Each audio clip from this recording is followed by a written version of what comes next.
आजकल इंडिया में गेम्स का काफी ज्यादा ट्रेंड बढ़ चुका था और इसमें 3 of the most popular games में बास्केटबॉल, क्रिकेट और फुटबॉल भी इंक्लूडेड है। तो आज हम बात करने वाले हैं बास्केटबॉल के बारे में। तो चलो यार स्टार्ट करते हैं वीडियो को। अबे वीडियो बना रहा हूँ, रुक जा।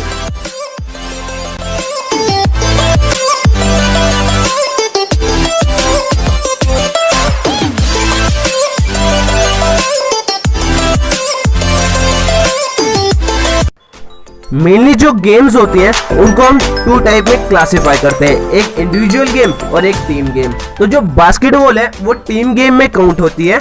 इसमें टोटल नंबर ऑफ प्लेयर्स 12 होते हैं, जिसमें ऑन द ग्राउंड 5 प्लेयर एक साथ खेल सकते हैं एक टीम से। तो जो टोटल क्वार्टर्स होते हैं, यानी अगर हमें कोई मैच कंडक्ट कराना है तो उसमें टोटल क्वार्टर्स 4 होंगे और उसमें एक क्वार्टर का जो टाइम है वो NBA के हिसाब से अगर हम ले तो वो 12 मिनट है, पर इंडिया में जो एक क्वार्टर का टाइम है वो 10 मिनट लिया जाता है। तो अगर हम बात करें गेम की, तो ये जो गेम है वो 94x50 के एक प्यारे से ग्राउंड में खेला जाता है और जिस बॉल से ये गेम कंडक्ट होता है उसका जो डायमीटर है वो 24 सेंटीमीटर होता है और जिस रिंग में हमें बास्केट करनी होती है उस रिंग का डायमीटर 46 सेंटीमीटर होता है और वो रिंग ग्राउंड से 10 फीट की हाइट पे होती है। तो भाई ये थी कुछ बेसिक नॉलेज अबाउट बास्केटबॉल। तो जो अगला हमारा टॉपिक है वो हिस्ट्री ऑफ बास्केटबॉल से रिलेटेड है। तो चलिए स्टार्ट करते हैं।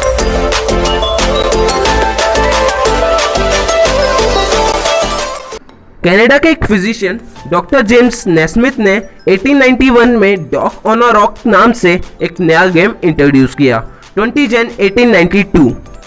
इस गेम को पहली बार खेला गया और इसका नाम बास्केटबॉल सजेस्ट किया गया। 1896 में अमेरिका में पहली बार बास्केटबॉल के इंटर कॉलेज मैचेस हुए। 1906 में पहली बार बास्केटबॉल रिंग गेम के अंदर इंट्रोड्यूस हुई। फीबा जो एक बहुत बड़ी एसोसिएशन है इंटरनेशनल बास्केटबॉल की, वो 1932 में एस्टेब्लिश हो गई थी।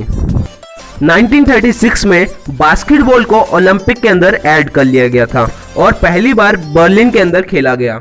1930 में बास्केटबॉल इंडिया के अंदर भी इंट्रोड्यूस हो चुका था और 1934 में बास्केटबॉल का पहला बॉयज टूर्नामेंट हुआ, नेशनल टूर्नामेंट दिल्ली के अंदर। तो जो हमारा अगला टॉपिक है उसमें हम डिस्कस करने वाले हैं label diagram of basketball and marking of basketball court. तो चलिए स्टार्ट करते हैं।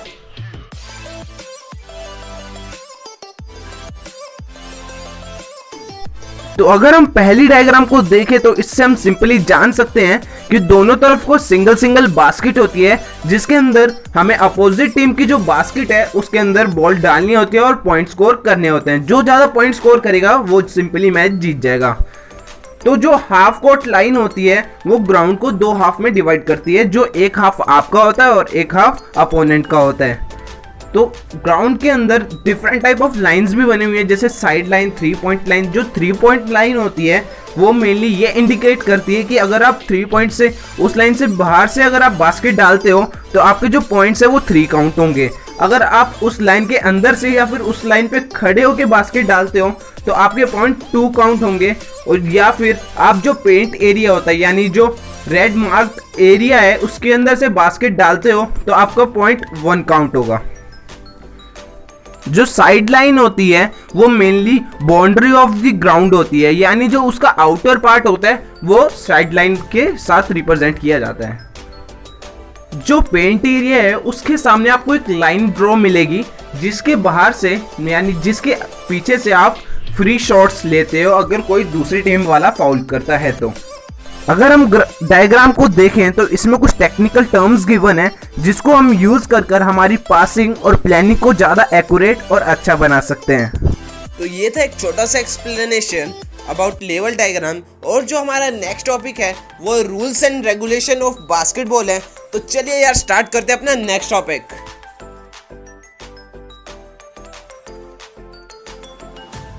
अगर हम बात करें rules and regulation of basketball की तो उसमें टोटल 13 रूल्स हैं और उनको इजीली स्टडी करने के लिए हम उनको 3 पार्ट्स में डिवाइड करते हैं, बेसिक, फाउल एंड वायलेशन। सबसे पहले अगर हम बेसिक की बात करते हैं तो उसमें फर्स्ट फर्स्ट रूल जो हमारे पास है वो ये है कि एक टीम से टोटल 12 प्लेयर हो सकते हैं और ऑन द स्पॉट गेम में only 5 players can play the game. Secondly जो हमारे पास रूल आता है बेसिक का वो ये है कि जो मैच है वो टोटल 48 मिनट्स का होगा और उसके अंदर 4 क्वार्टर्स होंगे और एक क्वार्टर की जो टाइम लेंथ है वो लगभग 12 मिनट्स के अराउंड होगी, ये NBA के हिसाब से, और इंडिया में जो टाइम लेंथ होती है वो 10 मिनट्स होती है। थर्डली जो हमारे पास बेसिक प्रिंसिपल आता है रूल्स एंड रेगुलेशन का वो ये है कि अगर आपके पास बॉल है तो आपके पास 3 ऑप्शन होते हैं, या तो आप बॉल को ड्रिबल कर सकते हो, या तो बॉल को पास कर सकते हो, या उसे शूट कर सकते हो। तो अब हम आगे बढ़ते हैं अपने सेकंड प्रिंसिपल की तरफ जो कि है फाउल्स। तो फाउल्स में हमारे पास सबसे पहले ये चीज आती है कि अगर कोई प्लेयर 5 फाउल से ज्यादा फाउल कर देता है तो उसे गेम से निकाल दिया जाएगा और वो नेक्स्ट यानी जो बची गेम है उसे नहीं खेल पाएगा। हमारे पास एक और रूल है कि अगर कोई टीम 5 फाउल से ज्यादा फाउल्स कर देती है तो जो उसकी अपोनेंट टीम है उसे फ्री शॉट दिए जाएंगे।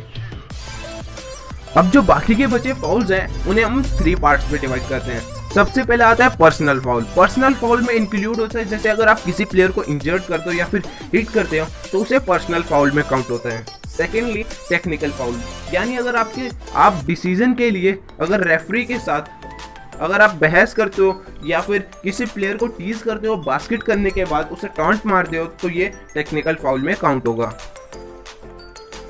थर्ड जो फाउल होता है वो है फ्रेगमेंट फाउल। फ्रेगमेंट फाउल में ये होता है कि अगर आप किसी प्लेयर को जानबूझकर हिट करते हो या फिर उसे इंजर्ड करते हो तो आपको स्ट्रिक्टली गेम से बाहर निकाल दिया जाएगा और आपको आगे का मैच नहीं खेलने दिया जाएगा। इसके बाद अगर हम बात करें तो फ्री थ्रोज की, तो फ्री थ्रोज कैसे मिलती हैं? अगर कोई डिफेंडर प्लेयर्स के सामने यानी जो अटैकर है उसके जब वो शूटिंग पोजीशन में है उसकी बॉडी को टच कर देता है तो जो अटैकर है उसको फ्री शॉट मारने का मौका मिलता है। अगर जो अटैकर है वो जो 3 शॉट लाइन है उससे बाहर है तो उसे 3 फ्री शॉट मिलेंगे। अगर वो 3 शॉट लाइन से अंदर है तो उसे 2 शॉट मिलेंगे। अगर वो तीनों की तीनों या फिर दोनों की दोनों बास्केट डाल देता है तो उसे एक फ्री एक्स्ट्रा शॉट भी मिलेगा। अगला जो हमारे पास थर्ड पॉइंट आता है वो है वायलेशन। वायलेशन में जो मेनली फाउल काउंट होता है वो है वॉकिंग एंड ट्रैवलिंग फाउल।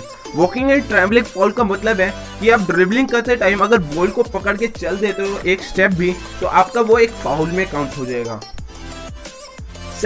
जो सेकंड फाउल हमारे पास आता है वो ये है कि जो एक लैप है वो ओनली 2 स्टेप का हो सकता है, तभी उसे एक लीगल लैप माना जाएगा। अगर आप 2 स्टेप से ज्यादा का लैप लेते हो तो वो एक इलीगल लैप या फिर फाउल में काउंट हो सकता है। थर्ड हमारे पास कैरिंग वायलेशन आती है। कैरिंग वायलेशन का मतलब है कि आप अगर बॉल को नीचे की तरफ से पकड़ते हो ड्रिबल करते टाइम तो वो एक कैरिंग वायलेशन माना जाएगा।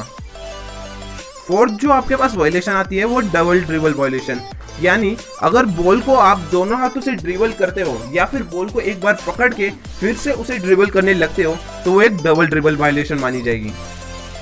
वॉलेशन में एक डिफरेंट टाइप ऑफ वॉलेशन भी होती है जिसे हम टाइम वॉलेशन कहते हैं। तो टाइम वॉलेशन में सबसे पहले हम डिस्कस करेंगे 8 सेकंड वॉलेशन। 8 सेकंड वॉलेशन का मतलब है कि अगर आपको बॉल मिलती है और आप 8 सेकंड के अंदर उसे हाफ कोर्ट से आगे नहीं लाते हो तो वो एक 8 सेकंड वॉलेशन के अंदर काउंट हो जाएगा। सेकंड होता है बैक कोर्ट, यानी अगर आप एक बार बॉल को बैक कोर्ट से आगे ले आए हो तो आप उसे कोर्ट में नहीं ले जा सकते, वरना ये बैक कोर्ट में काउंट हो जाएगा। थर्ड जो हमारे पास आता है वो है 24 सेकंड अटेम्प्ट वायलेशन, यानी अगर आपके पास बॉल है और आप 24 सेकंड्स के अंदर अगर एक शूट के लिए अटेम्प्ट नहीं करते हो, रिंग को टच नहीं करते हो तो ये एक 24 सेकंड अटेम्प्ट वायलेशन में काउंट होगा। एंड लास्ट इंपॉर्टेंट वायलेशन जो हमारे पास आती है वो 3 सेकंड वायलेशन। 3 सेकंड वायलेशन ये होती है कि अगर कोई डिफेंडर या फिर कोई अटैकर भी अगर जो पेंट एरिया है यानी जो रेड जोन एरिया है उसके अंदर अगर 3 सेकंड से ज्यादा खड़ा होता है तो वो एक 3 सेकंड वायलेशन मानी जाएगी।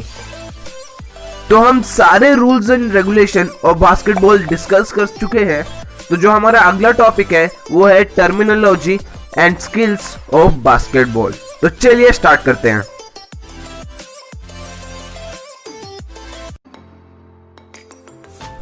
बास्केटबॉल में प्लेयर्स को उनके स्किल्स के हिसाब से डिफरेंट पोजीशंस अलॉट की जाती हैं। तो जो सबसे पहली पोजीशन हमारे पास आती है वो है पॉइंट गार्ड। तो जो पॉइंट गार्ड है वो ऑन द कोर्ट कोच की तरह काम करता है। उसका मेनली काम होता है गेम को सेट करना और जो टेम्पो ऑफ द गेम है उसको मेंटेन रखना। मेनली हम उसको नंबर 1 पोजीशन भी बोलते। जो एक अच्छा पॉइंट गार्ड होता है उसे हमेशा पता होना चाहिए कि उसकी बाकी टीम्स वालों की पोजीशन क्या है। पॉइंट गार्ड की स्किल्स की अगर हम बात करें तो वो टीम में सबसे बेस्ट हैंडलर, बेस्ट ड्रिबलर और उसकी जो स्किल्स हैं वो एडवांस लेवल की होनी चाहिए। अगर हम ऐसे कुछ प्लेयर्स की बात करें तो Stephen Curry, Kairi Irving, Chris Paul काफ़ी अच्छे प्लेयर्स हैं जो पॉइंट गार्ड की पोजीशन पे खेलते हैं। जो एक पॉइंट गार्ड होता है उसको एक टीम के लिए एज अ डिफेंस भी काम करना पड़ता है। उसे पता होना चाहिए कि बॉल कैसे स्टील करनी है और कैसे दूसरी टीम पे प्रेशर क्रिएट करके रखना है। सेकंड जो पोजीशन हमारे पास आती है वो है शूटिंग गार्ड। तो जो शूटिंग गार्ड होता है उसके पास टीम की सबसे बेस्ट शूटिंग स्किल होनी चाहिए और उसको टीम का बेस्ट शूटर होना चाहिए। जो एक शूटिंग गार्ड होता है उसे पता होना चाहिए कि गेम के अंदर स्पेस बना के कैसे शूटिंग करनी है। नेक्स्ट जो शूटिंग गार्ड की जो अगर हम बात करें शूटिंग गार्ड्स की टेक्निक्स की, तो जो शूटिंग गार्ड है वो टीम का सबसे अच्छा शूटर, ड्रिबलर और ड्राइविंग स्किल्स उसकी काफ़ी हाई होनी चाहिए। अगर हम देखें one of the best NBA players shooting guard position के लिए Michael Jordan, Kobe, ball handling techniques होनी चाहिए और शूटिंग गार्ड की शूटिंग टेक्निक्स होनी चाहिए। बेस्ट प्लेयर्स हैं आज तक के NBA के। नेक्स्ट जो पोजीशन हमारे पास आती है वो है स्मॉल फॉरवर्ड। जो स्मॉल फॉरवर्ड होता है वो एक बेस्ट एथलीट और वर्सिटाइल प्लेयर होना चाहिए पूरी टीम का। हम स्मॉल फॉरवर्ड को ऑलराउंडर प्लेयर भी बोल सकते हैं। उसके पास पॉइंटिंग गार्ड की स्मॉल फॉरवर्ड है, उसे बॉडी गेम खेलना भी आना चाहिए। डिफेंस में स्मॉल फॉरवर्ड है उसका काफ़ी बड़ा काम होता है, जैसे उसे पता होना चाहिए बंदों को कैसे ब्लॉक करना है और कैसे रिबाउंड लेके स्कोर करना है। अगर NBA के बेस्ट शॉट फॉरवर्ड्स की बात करें तो LeBron James and Kawhi are the best shot forward in NBA। जो नेक्स्ट हमारे पास पोजीशन आती है वो है पावर फॉरवर्ड की। एक टीम में जो पावर फॉरवर्ड प्लेयर होता है उसे जो पेंट एरिया है उसके अंदर जाके स्कोर करना आना चाहिए। उसके पास जो टेक्निक्स होती है वो है बेस्ट मूवमेंट टेक्निक्स और उसकी मिड रेंज शूटिंग और ओपन स्पेस क्रिएट करने में वो काफ़ी अच्छा होना चाहिए। सेकेंडली जो उसका डिफेंस है वो काफ़ी अच्छा होना चाहिए। सेकेंडली उसका डिफेंस भी काफ़ी अच्छा होना चाहिए। उसे शॉट ब्लॉक करने आने चाहिए और बॉक्स आउट करना आना चाहिए। जो एक पावर फॉरवर्ड होता है उसे ऑफेंसिव रिबाउंड और स्क्रीनिंग करना भी आना चाहिए। अगर NBA के बेस्ट प्लेयर्स की बात करें तो एंथनी डेविस एक काफ़ी अच्छे पावर फॉरवर्ड हैं। लास्ट जो हमारे पास मेन पोजीशन आती है वो सेंटर पोजीशन। तो जो सेंटर पोजीशन आती है वो जो प्लेयर्स होते हैं उनका फुटवर्क और जो टेक्निक्स है वो काफ़ी अच्छी होनी चाहिए। मेनली सेंटर्स का इस्तेमाल डिफेंस के लिए किया जाता है आजकल NBA में। तो जो सेंटर प्लेयर होते हैं उनकी ब्लॉकिंग टेक्निक्स और बॉक्स आउट करना सबसे बेस्ट होना चाहिए टीम के अंदर। अगर हम बेस्ट सेंटर प्लेयर्स की बात करें तो हाकिम और शेल NBA के सबसे बेस्ट प्लेयर हैं सेंटर पे। तो अब हम डिस्कस कर चुके हैं taxonomy and skills of the game को भी। तो जो अब हमारे पास लास्ट टॉपिक आता है वो है awards of the game, basketball के अवार्ड। तो चलिए यार स्टार्ट करते हैं इस टॉपिक को।